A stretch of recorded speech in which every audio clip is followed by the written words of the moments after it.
Dr. Seward's diary continued. The funeral was arranged for the next succeeding day so that Lucy and her mother might be buried together. I attended to all the ghastly formalities, and the urbane undertaker proved that his staff were afflicted or blessed with something of his own obsequious suavity.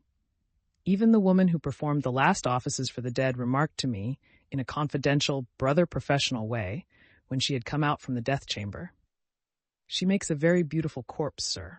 It's quite a privilege to attend on her. It's not too much to say that she will do credit to our establishment." I noticed that Van Helsing never kept far away.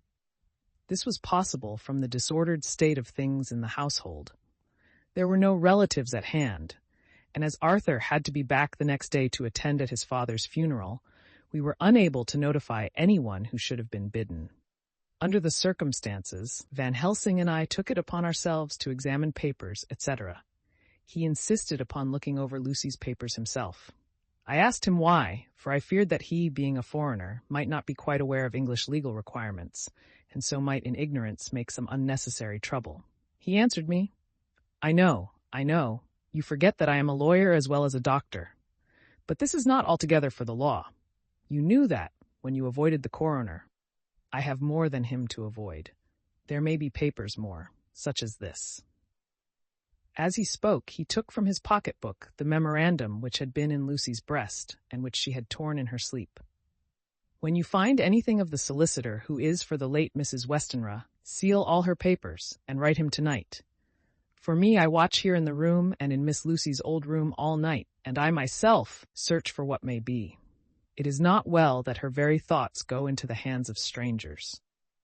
I went on with my part of the work, and in another half hour had found the name and address of Mrs. Westenra's solicitor, and had written to him. All the poor lady's papers were in order. Explicit directions regarding the place of burial were given. I had hardly sealed the letter, when, to my surprise, Van Helsing walked into the room, saying, "Can I help you, friend John? I am free, and if I may, my service is to you." "Have you got what you looked for?" I asked, to which he replied, "I did not look for any specific thing. I only hope to find, and find I have, all that there was, only some letters and a few memoranda, and a diary new begun. But I have them here, and we shall for the present say nothing of them. I shall see that poor lad tomorrow evening, and, with his sanction, I shall use some." When we had finished the work in hand, he said to me, "And now, friend John, I think we made a bed. We want sleep, both you and I, and rest to recuperate. Tomorrow we shall have much to do, but for the tonight there is no need of us. Alas." Before turning in, we went to look at poor Lucy. The undertaker had certainly done his work well, for the room was turned into a small chapelle ardente. There was a wilderness of beautiful white flowers, and death was made as little repulsive as might be. The end of the winding sheet was laid over the face. When the professor bent over and turned it gently back, we both started at the beauty before us, the tall wax candles showing a sufficient light to note it well. All Lucy's loveliness had come back to her in death, and the hours that had passed, instead of leaving traces of decay's effacing fingers, had but restored the beauty of life, till positively I could not believe my eyes, that I was looking at a corpse. The professor looked sternly grave. He had not loved her as I had, and there was no need for tears in his eyes. He said to me, "Remain till I return," and left the room. He came back with a handful of wild garlic from the box waiting in the hall, but which had not been opened, and placed the flowers amongst the others on and around the bed. Then he took from his neck, inside his collar, a little gold crucifix and placed it over the mouth. He restored the sheet to its place, and we came away. I was undressing in my own room when, with a premonitory tap at the door, he entered, and at once began to speak. "Tomorrow I want you to bring me, before night, a set of post-mortem knives." "Must we make an autopsy?" I asked. "Yes and no. I want to operate, but not as you think. Let me tell you now, but not a word to another. I want to cut off her head and take out her heart." "Ah, you a surgeon, and so shocked. You, whom I have seen with no tremble of hand or heart, do operations of life and death that make the rest shudder. Oh, but I must not forget, my dear friend John, that you loved her, and I have not forgotten it, for it is I that shall operate, and you must only help. I would like to do it tonight, but for Arthur I must not. He will be free after his father's funeral tomorrow, and he will want to see her, to see it. Then, when she is coffined ready for the next day, you and I shall come when all sleep. We shall unscrew the coffin lid and shall do our operation, and then replace all so that none know, save we alone. But why do it at all? The girl is dead. Why mutilate her poor body without need? And if there is no necessity for a post-mortem and nothing to gain by it, no good to her, to us, to science, to human knowledge, why do it? Without such it is monstrous. For answer he put his hand on my shoulder and said with infinite tenderness, "Friend John, I pity your poor bleeding heart, and I love you the more because it does so bleed. If I could, I would take on myself the burden that you do bear. But there are things that you know not, but that you shall know, and bless me for knowing, though they are not pleasant things. John, my child, you have been my friend now many years, and yet did you ever know me to do any without good cause? I may err, I am but man, but I believe in all I do. Was it not for these causes that you sent for me when the great trouble came? Yes. Were you not amazed, nay horrified, when I would not let Arthur kiss his love, though she was dying, and snatched him away by all my strength? Yes. And yet you saw how she thanked me, with her so beautiful dying eyes, her voice too so weak, and she kissed my rough old hand and blessed me? Yes. And did you not hear me swear promise to her, that so she closed her eyes grateful? Yes. Well, I have good reason now for all I want to do. You have for many years trust me. You have believed me weeks past, when there be things so strange that you might have well doubt. Believe me yet a little, friend John. If you trust me not, then I must tell what I think, and that is not perhaps well. And if I work, as work I shall, no matter trust or no trust, without my friend trust in me, I work with heavy heart and feel, oh, so lonely when I want all help and courage that may be. He paused a moment and went on solemnly, Friend John, there are strange and terrible days before us. Let us not be two, but one, that so we work to a good end. Will you not have faith in me? I took his hand and promised him. I held my door open as he went away and watched him go into his room and close the door. As I stood without, moving, I saw one of the maids pass silently along the passage. She had her back towards me, so did not see me, and go into the room where Lucy lay. The sight touched me. Devotion is so rare, and we are so grateful to those who show it unasked to those we love.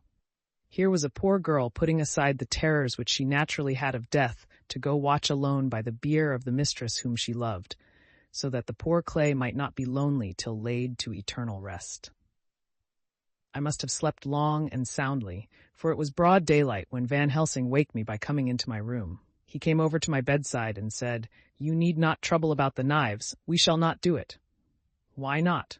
I asked, for his solemnity of the night before had greatly impressed me. Because, he said sternly, it is too late, or too early. See, here he held up the little golden crucifix. This was stolen in the night. How stolen? I asked in wonder, since you have it now. Because I get it back from the worthless wretch who stole it, from the woman who robbed the dead and the living. Her punishment will surely come, but not through me. She knew not altogether what she did, and thus unknowing, she only stole. Now we must wait. He went away on the word, leaving me with a new mystery to think of, a new puzzle to grapple with. The forenoon was a dreary time, but at noon the solicitor came, Mr. Marquand of Holman Sons, Marquand and Litterdale. He was very genial and very appreciative of what we had done, and took off our hands all cares as to details. During lunch, he told us that Mrs. Westenra had for some time expected sudden death from her heart, and had put her affairs in absolute order. He informed us that, with the exception of a certain entailed property of Lucy's father's, which now, in default of direct waste issue, went back to a distant branch of the family, the whole estate, real and personal, was left absolutely to Arthur Holmwood.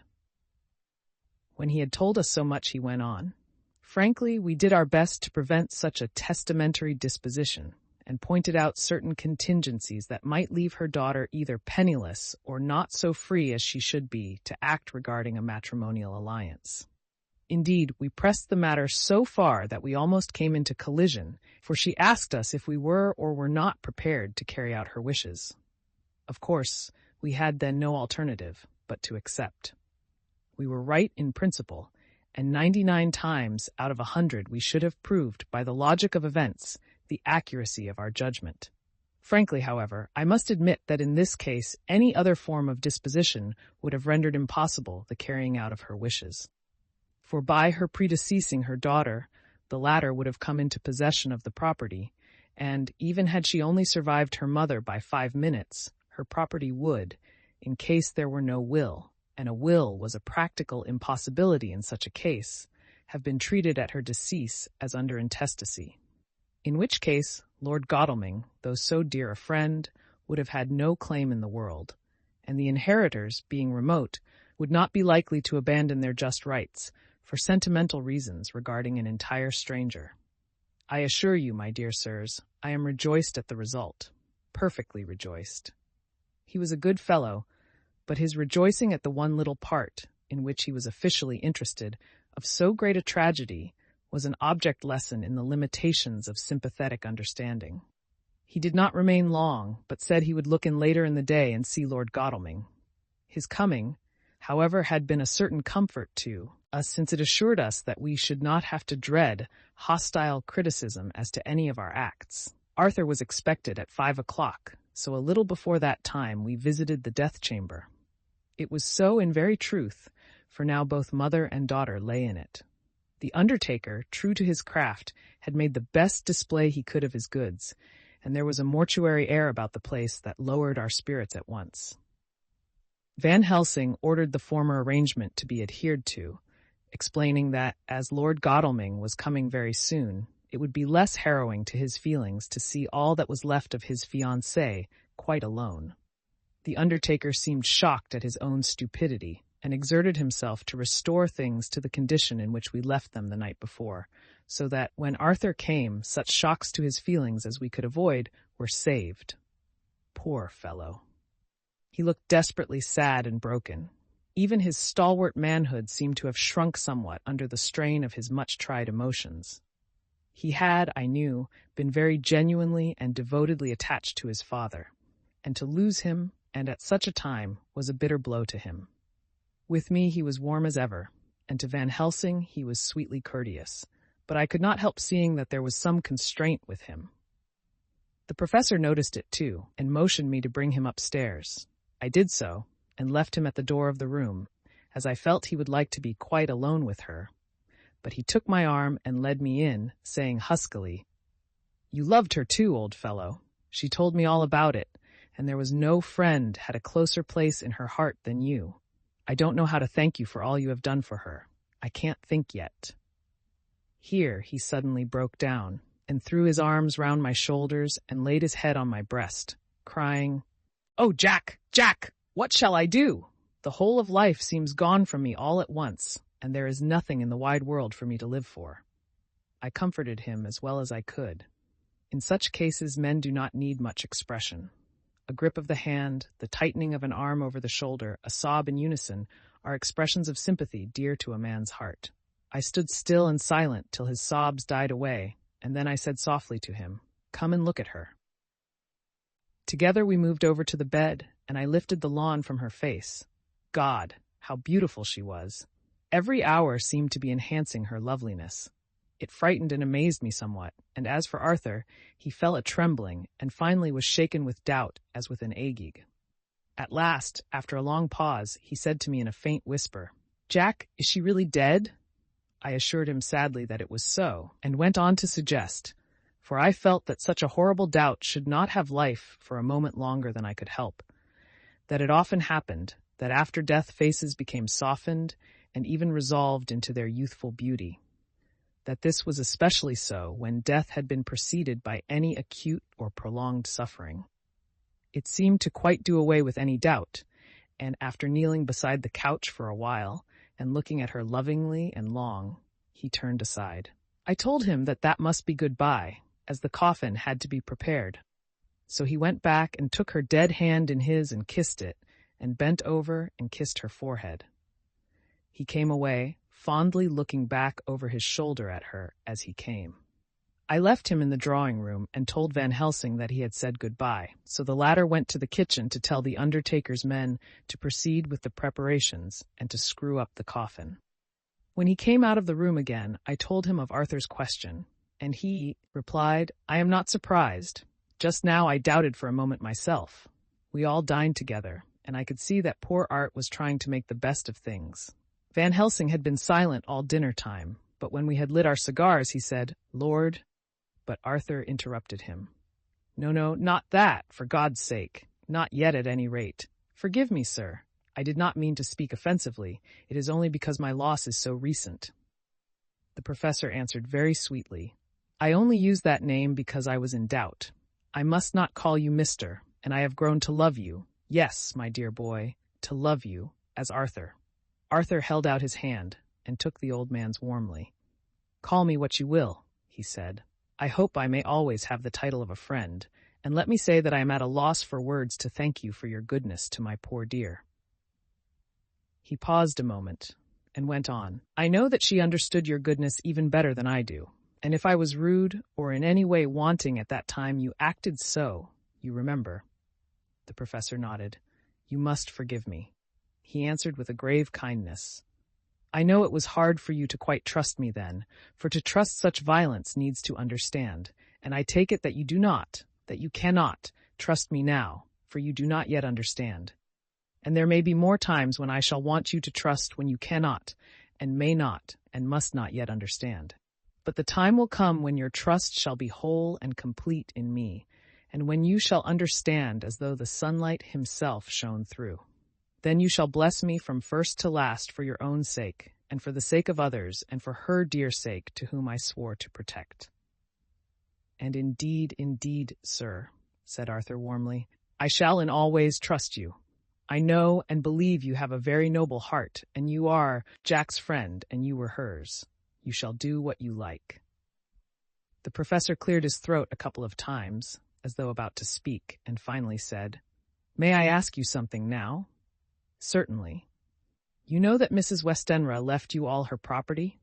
"No, poor dear. I never thought of it. And as it is all yours, you have a right to deal with it as you will. I want you to give me permission to read all Miss Lucy's papers and letters. Believe me, it is no idle curiosity. I have a motive of which, be sure, she would have approved. I have them all here. I took them before we knew that all was yours, so that no strange hand might touch them, no strange eye look through words into her soul. I shall keep them, if I may. Even you may not see them yet, but I shall keep them safe. No word shall be lost, and in the good time I shall give them back to you. It's a hard thing I ask, but you will do it, will you not, for Lucy's sake?" Arthur spoke out heartily, like his old self. "Dr. Van Helsing, you may do what you will. I feel that in saying this I am doing what my dear one would have approved. I shall not trouble you with questions till the time comes." The old professor stood up as he said solemnly, "And you are right. There will be pain for us all, but it will not be all pain, nor will this pain be the last. We, and you too, you most of all, my dear boy, will have to pass through the bitter water before we reach the sweet. But we must be brave of heart and unselfish, and do our duty, and all will be well." I slept on a sofa in Arthur's room that night. Van Helsing did not go to bed at all. He went to and fro, as if patrolling the house, and was never out of sight of the room where Lucy lay in her coffin, strewn with the wild garlic flowers, which sent through the odor of lily and rose a heavy, overpowering smell into the night. Mina Harker's journal, 22nd of September. In the train to Exeter, Jonathan sleeping. It seems only yesterday that the last entry was made, and yet how much between then, in Whitby and all the world before me, Jonathan away and no news of him. And now married to Jonathan a solicitor, a partner, rich, master of his business, Mr. Hawkins dead and buried, and Jonathan with another attack that may harm him. Some day he may ask me about it. Down it all goes. I am rusty in my shorthand. See what unexpected prosperity does for us.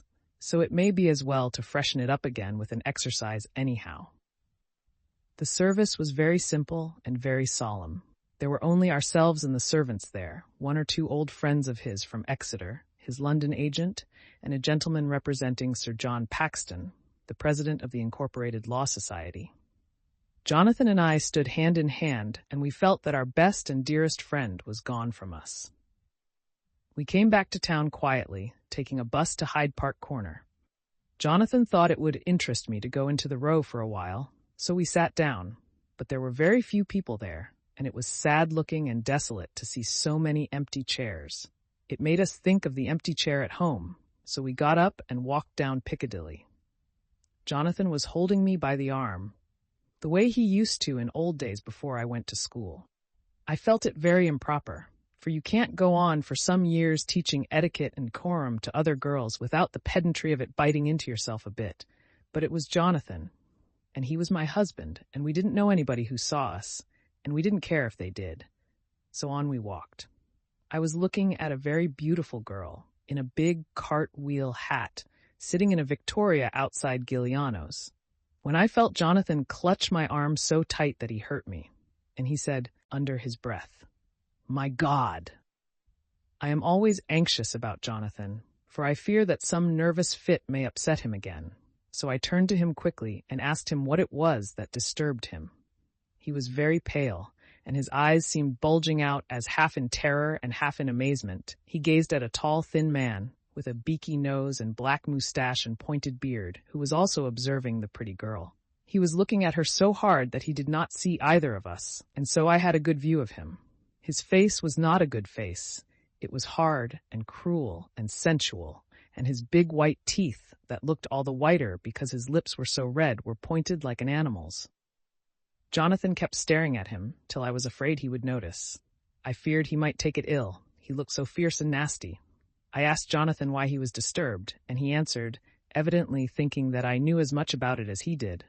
"Do you see who it is?" "No, dear," I said. "I don't know him. Who is it?" His answer seemed to shock and thrill me, for it was said as if he did not know that it was to me, Mina, to whom he was speaking. "It is the man himself." The poor dear was evidently terrified at something, very greatly terrified. I do believe that if he had not had me to lean on and to support him, he would have sunk down. He kept staring. A man came out of the shop with a small parcel, and gave it to the lady, who then drove off. The dark man kept his eyes fixed on her, and when the carriage moved up Piccadilly, he followed in the same direction, and hailed a hansom. Jonathan kept looking after him and said, as if to himself, "I believe it is the Count, but he has grown young.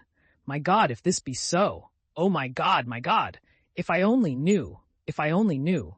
He was distressing himself so much that I feared to keep his mind on the subject by asking him any questions, so I remained silent. I drew him away quietly, and he, holding my arm, came easily. We walked a little further, and then went in and sat for a while in the Green Park. It was a hot day for autumn, and there was a comfortable seat in a shady place. After a few minutes staring at nothing, Jonathan's eyes closed, and he went quietly into a sleep, with his head on my shoulder. I thought it was the best thing for him, so did not disturb him. In about 20 minutes he woke up and said to me quite cheerfully, "Why, Mina, have I been asleep? Oh, do forgive me for being so rude. Come, and we'll have a cup of tea somewhere."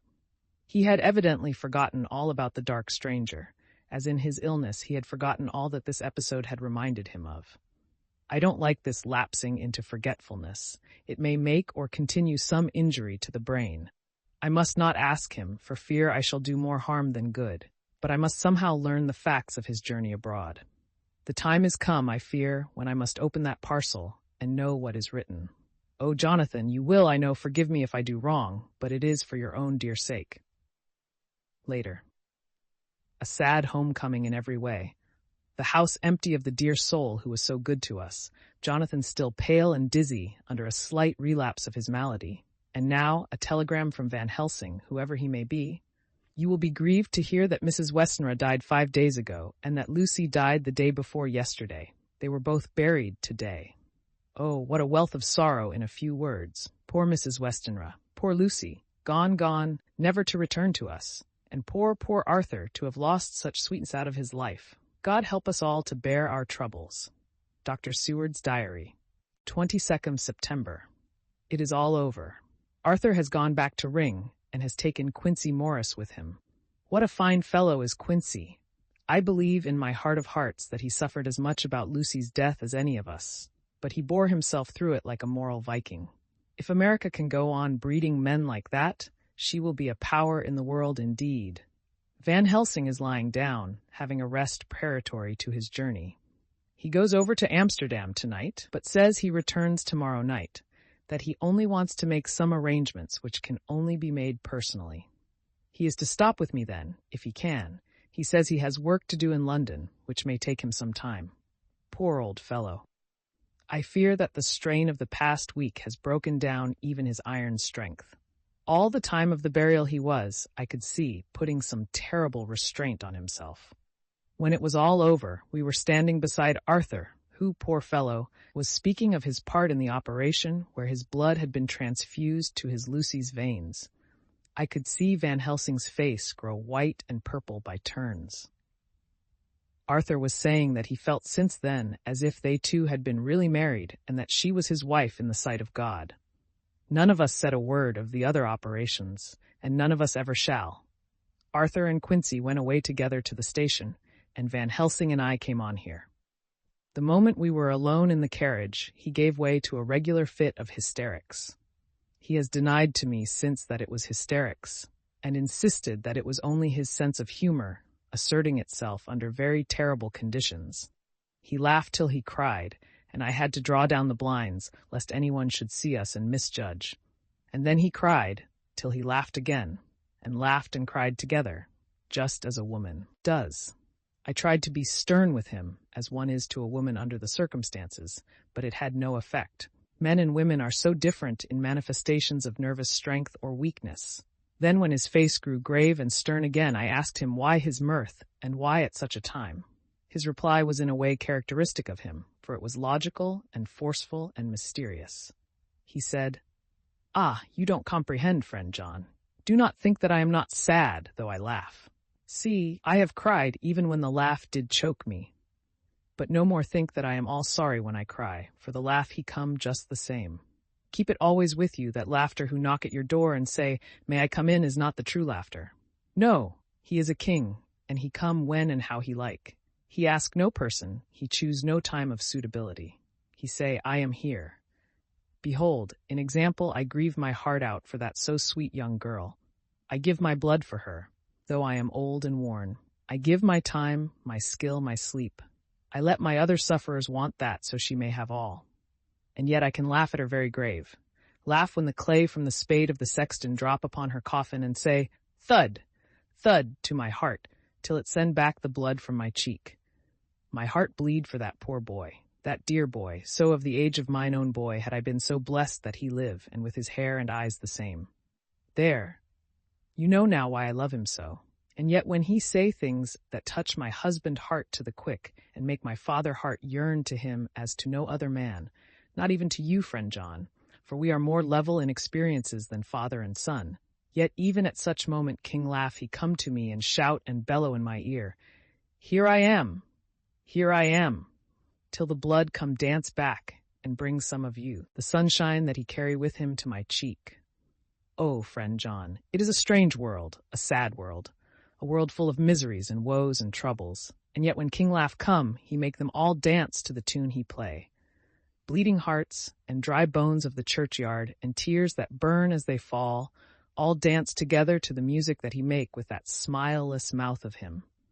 And believe me, friend John, that he is good to come and kind. Ah, we men and women are like ropes drawn tight with strain that pull us different ways. Then tears come, and like the rain on the ropes, they brace us up, until perhaps the strain become too great, and we break. But King Laugh he come like the sunshine, and he ease off the strain again, and we bear to go on with our labor what it may be.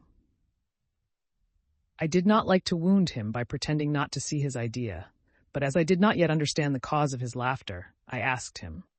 As he answered me, his face grew stern, and he said in quite a different tone, "Oh, it was the grim irony of it all. This so lovely lady garlanded with flowers that looked so fair as life, till one by one we wondered if she were truly dead. She laid in that so fine marble house in that lonely churchyard, where rest so many of her kin, laid there with the mother who loved her and whom she loved, and that sacred bell going toll, toll, toll, so sad and slow, and those holy men, with the white garments of the angel, pretending to read books, and yet all the time their eyes never on the page, and all of us with the bowed head. And all for what? She is dead, so, is it not? Well, for the life of me, Professor, I said, I can't see anything to laugh at in all that. Why, your explanation makes it a harder puzzle than before. But even if the burial service was comic, what about poor Art and his trouble? Why, his heart was simply breaking. Just so. Said he not that the transfusion of his blood to her veins had made her truly his bride? Yes, and it was a sweet and comforting idea for him. Quite so. But there was a difficulty, friend John. If so that, then what about the others? Ho, ho! Then this so sweet maid is a polyandrist, and me, with my poor wife dead to me, but alive by church's law, though no wits all gone. Even I, who am faithful husband to this now no wife, am bigamist. I don't see where the joke comes in there either, I said, and I did not feel particularly pleased with him for saying such things. He laid his hand on my arm and said, Friend John, forgive me if I pain. I showed not my feeling to others when it would wound, but only to you, my old friend, whom I can trust. If you could have looked into my very heart then when I want to laugh, if you could have done so when the laugh arrived, if you could do so now, when King Laugh have pack up his crown and all that is to him, for he go far, far away from me, and for a long, long time, maybe you would perhaps pity me the most of all. I was touched by the tenderness of his tone and asked why. Because I know. And now we are all scattered, and for many a long day loneliness will sit over our roofs with brooding wings. Lucy lies in the tomb of her kin, a lordly death house in a lonely churchyard, away from teeming London, where the air is fresh and the sun rises over Hampstead Hill, and where wild flowers grow of their own accord. So I can finish this diary, and God only knows if I shall ever begin another. If I do, or if I even open this again, it will be to deal with different people and different themes. For here at the end, where the romance of my life is told, ere I go back to take up the thread of my heroic life work, I say sadly and without hope. The Westminster Gazette, 25th of September. The neighborhood of Hampstead is just at present exercised with a series of events which seem to run on lines parallel to those of what was known to the writers of headlines as the Kensington Horror, or the Stabbing Woman, or the Woman in Black. During the past 2 or 3 days, several cases have occurred of young children straying from home or neglecting to return from their playing on the heath. In all these cases, the children were too young to give any properly intelligible account of themselves, but the consensus of their excuses is that they had been with a bloofer lady. It has always been late in the evening when they have been missed, and on 2 occasions the children have not been found until early in the following morning. It is generally supposed in the neighborhood that, as the first child missed gave as his reason for being away that a bloofer lady had asked him to come for a walk, the others had picked up the phrase and used it as occasion served. This is the more natural, as the favorite game of the little ones at present is luring each other away by wiles. A correspondent writes us that to see some of the tiny tots pretending to be the bloofer lady is supremely funny. Some of our caricaturists might, he says, take a lesson in the irony of grotesque by comparing the reality and the picture. It is only in accordance with general principles of human nature that the bloofer lady should be the popular role at these al fresco performances. Our correspondent naively says that even Ellen Terry could not be so winningly attractive as some of these grubby-faced little children pretend, and even imagine themselves to be. There is, however, possibly a serious side to the question, for some of the children, indeed all who have been missed at night, have been slightly torn or wounded in the throat. The wounds seem such as might be made by a rat or a small dog, and although of not much importance individually, would tend to show that whatever animal inflicts them has a system or method of its own. The police of the division have been instructed to keep a sharp lookout for straying children, especially when very young, in and around Hampstead Heath, and for any stray dog which may be about. The Westminster Gazette, 25th of September. Extra special. The bloofer lady. We have just received intelligence that another child, missed last night, was only discovered late in the morning under a furze bush at the Shooter's Hill side of Hampstead Heath, which is, perhaps, less frequented than the other parts. It has the same tiny wound in the throat as has been noticed in other cases. It was terribly weak and looked quite emaciated. It too, when partially restored, had the common story to tell of being lured away by the blue fur lady.